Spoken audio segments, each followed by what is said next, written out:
Hello दोस्तों, नमस्कार। SMKC channel में मैं आप सब लोगों का दिल से बहुत बहुत स्वागत करता हूं। सो दोस्तों, इस वीडियो में ज़्यादा नहीं 3 से 4 बट बहुत ही इंपॉर्टेंट खबरों को हम लोग यहाँ पे डिटेल में कवर करने वाले हैं।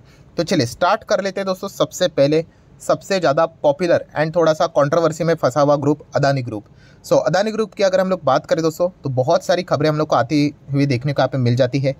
इसी हफ्ते की बात करें, अभी ये हफ्ता मतलब कल की फ्राइडे की बात करें तो पता ही है सुप्रीम कोर्ट में सुनवाई थी, बट कोई फैसला सामने नहीं आया। अभी 20 अक्टूबर नई तारीख यहाँ पे दे दी जा चुकी है। देख लेते 20 तारीख को यहाँ पे क्या होता है करके। बट फिलहाल देखा गया तो नए नए चैप्टर्स हम लोग को इनमें ऐड होते हुए देखने को यहाँ पे मिल रहे हैं। चैप्टर्स ऐड होना मतलब अलग अलग एलिगेशन इनके ऊपर लगते हुए देखने को यहाँ पे मिल रहे हैं। ठीक है, एंड ऐसे एलिगेशंस की सीरीज जैसे मैंने कहा है कि इलेक्शन तक हम लोग को चलते हुए भी देखने को यहाँ पे मिलने वाली है। तो 2 इंपॉर्टेंट खबरें हैं, उनको हम लोग कवर करने की यहाँ पे कोशिश करने वाले हैं। एक खबर ऐसी है जो कि हम कह सकते हैं कुछ दिनों पहले यहाँ पे आई, एंड दूसरी खबर बिल्कुल नई हमारे सामने यहाँ पे आते हुए देखने को यहाँ पे मिल चुकी है। सो चलिए सबसे पहले हम लोग यहाँ पे आ जाते हैं। कौन सी वाली खबर तो आपको पता ही है। बहुत सारे लोग कमेंट सेक्शन में भी ये पूछ ही रहे थे, सर ये नया मामला कौन सा यहाँ पे एलिगेशन का आ रहा है कि Adani group and overpricing of coal import का। तो हाँ दोस्तों, यहाँ पे क्या है कि अदानी के बहुत सारे बिजनेसेस देखने को यहाँ पे मिल जाते हैं, एंड आप सभी लोगों को यहाँ पे पता ही है कि उनका कोल का भी बिजनेस हम लोग को देखने को मिल जाता है, मतलब बाहर से कोल इंपोर्ट करवाते हैं। सो अभी नया आरोप क्या लगा है कि उन्होंने जो बाहर से कोल इंपोर्ट किया था, मान लीजिए 100 रुपये का कोल था, ठीक है, बट उसका जो इन्वॉइसिंग यहाँ पे किया गया था, उसकी जो प्राइसिंग बताई गई वो बताई गई कि भाई 150 पे है करके। ठीक है, तो ये आरोप इनके ऊपर यहाँ पे लगाया है। तो ये जांच फिलहाल तो चलती हुई देखने को मिल रही है, एंड कुल मिला के बताया जा रहा है कि लगभग 20 से 30 हज़ार करोड़ का मामला है करके। तो ऑब्वियसली इससे रिलेटेड जो जांच है हम अभी कह सकते हैं DRI, उनके अंडर हम लोग को जांच चलती हुई देखने को मिल रही है।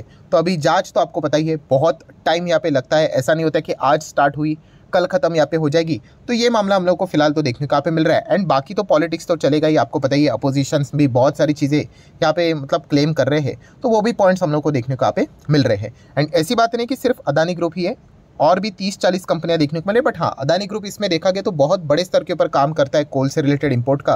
तो इसीलिए इस न्यूज़ की जो टाइटल की अगर हम लोग बात करें तो अदानी से रिलेटेड हम लोग को देखने को यहाँ पे मिल रहा है। सो होगा नहीं होगा, एलिगेशंस जो लगाए सच है झूठ है, वो तो इन्वेस्टिगेशन में DRI ही फिलहाल तो यहाँ पे बता देगा कि ओवर इन्वॉइसिंग यहाँ पे हुई है भी या नहीं। सो ये एक मामला हम लोगों को देखने को मिल रहा था। एंड इसमें अगर देखा गया तो कौन से कंपनीज़ को, मतलब अगर ये कल अगर सच झूठ कुछ भी साबित हो जाता है तो कौन सी कंपनीज़ को इसका डायरेक्ट फ़र्क पड़ेगा। तो एक कंपनी है अदानी एंटरप्राइज जो कि इनकी फ्लैगशिप कंपनी है, एंड दूसरी अदानी पार। सो इनको आप चाहो तो स्टडी यहाँ पे कर सकते हो। ये तो हो गया एक मामला जो कि अभी इसी हफ्ते देखने को मिला। देन दोस्तों फ्रेश मामले की अगर मैं बात करूं तो वो है दोस्तों यहाँ पे मिनिस्ट्री ऑफ कॉर्पोरेट अफेयर्स, जिसको हम लोग प्यार से MCA के नाम से यहाँ पे जानते हैं। एंड ये अल्टीमेटली क्या है, गवर्नमेंट ऑफ इंडिया के अंडर ही हम लोग को देखने को यहाँ पे मिल जाता है। आप चाहो तो इसको गवर्नमेंट एजेंसी भी यहाँ पे बोल सकते हो। तो डेफिनेटली यहाँ पे MCA से रिलेटेड भी एक नई खबर यहाँ पे सामने यहाँ पे आती हुई देखने को मिल रही है कि एयरपोर्ट, अभी एयरपोर्ट की भी अगर हम लोग बात करें तो अदानी ग्रुप के अंडर ही हम लोग को देश के मैक्सिमम एयरपोर्ट आते हुए देखने को यहाँ पे मिल रहा है। अभी पिछले 2-3 साल में ही ये सारा जो एयरपोर्ट का जो बिज़नेस है वो अदानी के कंट्रोल में हम लोग को जाते हुए देखने को यहाँ पे मिला है। तो यहाँ पे भी बताया जा रहा है कि कुछ मतलब चीज़ें चेक की जा रही है, कुछ आरोप भी है इनके ऊपर, कुछ जाँच चल रही है मिनिस्ट्री ऑफ कॉर्पोरेट अफेयर्स के द्वारा कि उनके बुक्स ऑफ अकाउंट्स को यहाँ पे चेक किया जा रहा है। कौन से मामले में, तो मुंबई एंड उसी के साथ साथ नवी मुंबई, ये 2 एयरपोर्ट्स हम लोग को देखने को मिल जाते हैं। तो इससे रिलेटेड जांच करने के लिए कुछ उनके अकाउंट्स यहाँ पे मांगे जा चुके हैं। सो एयरपोर्ट के बिजनेस की बात करें तो आपको पता ही है अल्टीमेटली ये किसके अंडर आ जाता है, अदानी एंटरप्राइज के अंडर यहाँ पे आ जाता है। हाँ, बीच में एक खबर भी आई थी कि एयरपोर्ट का बिजनेस अलग से वो डीमर्ज भी यहाँ पे करने वाले हैं करके। अभी कब आएगा वो पता नहीं, टाइम लगेगा, बट येस इससे रिलेटेड अगर हम लोग बात करें तो ये फिलहाल 2 नई फ्रेश खबरें हम लोग को देखने को यहाँ पे मिल रही है। अगेन कहना चाहूँगा कोई फाइनल आउटकम तो यहाँ पे सामने नहीं आया है, बट येस ये जो सीरीज़ है वो लगातार हम लोग को, मतलब आने वाले नेक्स्ट हफ्ते की बात करें, उसके नेक्स्ट हफ्ते की बात करें, कुछ ना कुछ हम लोग को इसी प्रकार के पॉइंट्स यहाँ पे देखने को मिल जाते हैं। सो अदानी ग्रुप में अगर आप कोई भी इन्वेस्ट या फिर ट्रेड करने का प्लान कर रहे हो, ठीक है, ट्रेडर को ज़्यादा कोई दिक्कत यहाँ पे होती नहीं है, बट इन्वेस्टमेंट के लिए अगर कोई जाता है तो उन्होंने ये सारे पॉइंट्स को फोकस में रख के ही डिसीजन यहाँ पे लेना चाहिए। देन अगर हम लोग यहाँ पे बात करें next state bank of India, yes SBI की बात करें, सरकारी जितने भी बैंक्स हैं उसमें जैसे मैं हमेशा कहता हूँ कि सेक्टर इतना कुछ जोशीला नज़र नहीं आता है, बट फिर भी उस सेक्टर में अगर कोई अच्छा करता है तो वो स्टेट बैंक ऑफ इंडिया का ही परफॉर्मेंस है। अभी तक का 5 साल में डबल के हिसाब से इसको देखा जाता है, एंड फिलहाल हम कह सकते हैं कि इसने अपने जो एक्सपेक्टेशन है शेयर होल्डर के उसको फुलफिल किया है। पिछले 5 साल में आप देख सकते हो 120% के रिटर्न से। जैसे कि मैंने हमेशा आपको कहा है कि 5 साल में डबल होगा तो इसका अर्थ ये नहीं होता कि हर साल आपको कुछ रिटर्न्स मिले, ऐसा बिल्कुल भी नहीं। पहले अगर हम लोग बात करें तो लगभग 2 साल ऐसे थे कि एसबीआई ने कोई भी रिटर्न्स यहाँ पे नहीं देते, एंड उसके बाद बहुत अच्छे खासे रिटर्न्स यहाँ पे दिए हैं। देन अगर हम लोग बात करें एसबीआई से रिलेटेड खबर आती हुई देखने को मिले यूबीएस की ओर से। सो यूबीएस की बात करें तो आपको पता ही है बहुत सारे रेटिंग्स ये देते रहते हैं। तो उन्होंने पहले एसबीआई के पक्ष में बहुत अच्छी खासी कमेंट्री दी थी।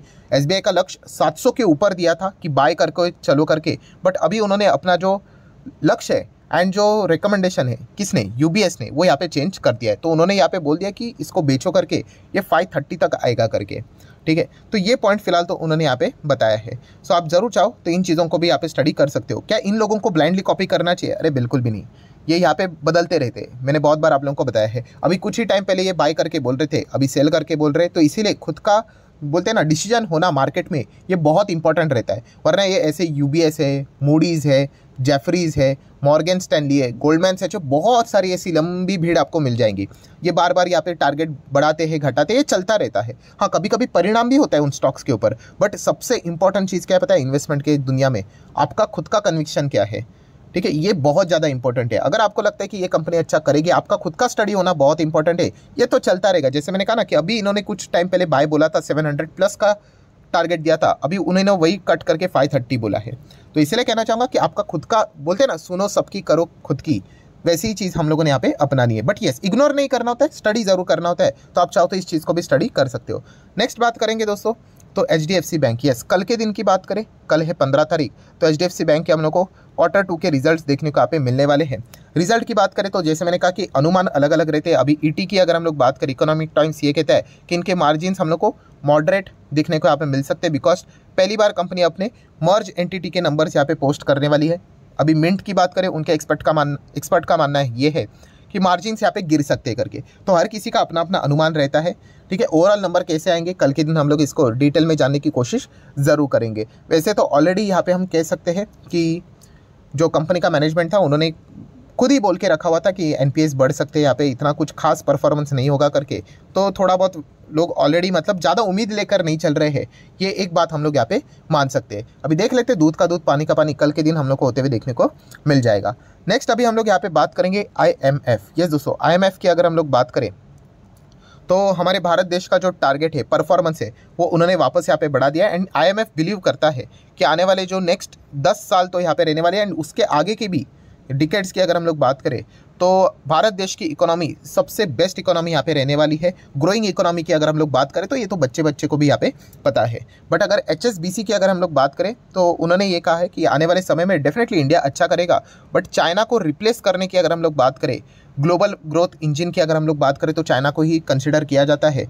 तो उसको इंडिया रिप्लेस तो कर सकता है, बट येस बहुत टाइम लगेगा, ये HSBC का यहाँ पे कहना है। तो इस प्रकार की बहुत सारी चीज़ें हम लोग को देखने को यहाँ पे मिल जाती है। हमें अल्टीमेटली इससे क्या फ़र्क पड़ता है, हमारा तो मकसद एक ही है, क्या ग्रोथ यहाँ पे है कि नहीं। तो डेफिनेटली ग्रोथ यहाँ पे है। हाँ, 19-20 यहाँ पे हो सकता है, एंड ऑब्वियसली चाइना को बीट करना इतना बोलते हैं ना हलवा भी नहीं है, बहुत टफ यहाँ पे रहेगा, बट येस इम्पॉसिबल भी नहीं है, ये भी हम लोग यहाँ पे ज़रूर कह सकते हैं। तो बहुत ही अच्छा परफॉर्मेंस फिलहाल तो अभी तक तो देखने को मिला है, यही परफॉर्मेंस आगे भी हम लोग को देखने को यहाँ पे मिल सकता है।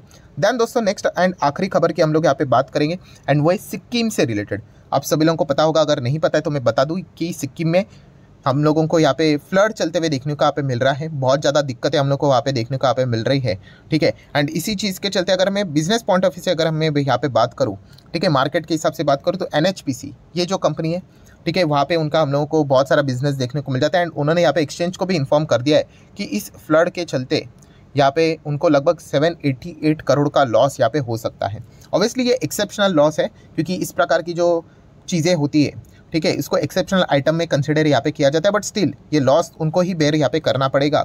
788 करोड़ के लॉस की अगर हम लोग बात करें तो उसमें बताया जा रहा है कि लगभग 297 करोड़ का जो लॉस रहेगा वो मटेरियल डैमेज का लॉस रहेगा, एंड बाकी बचा हुआ 491 करोड़ का लॉस ये उनका बिजनेस लॉस है, जो कि उन्होंने एक्सचेंज को इन्फॉर्म यहाँ पे कर दिया है। सो डेफिनेटली NHPC इस फ्लड से चलते सबसे ज़्यादा यहाँ पे हम कह सकते हैं डैमेज होने वाली कंपनी है। तो ये इस एक पॉइंट को आप चाहो तो फोकस में रख सकते हो।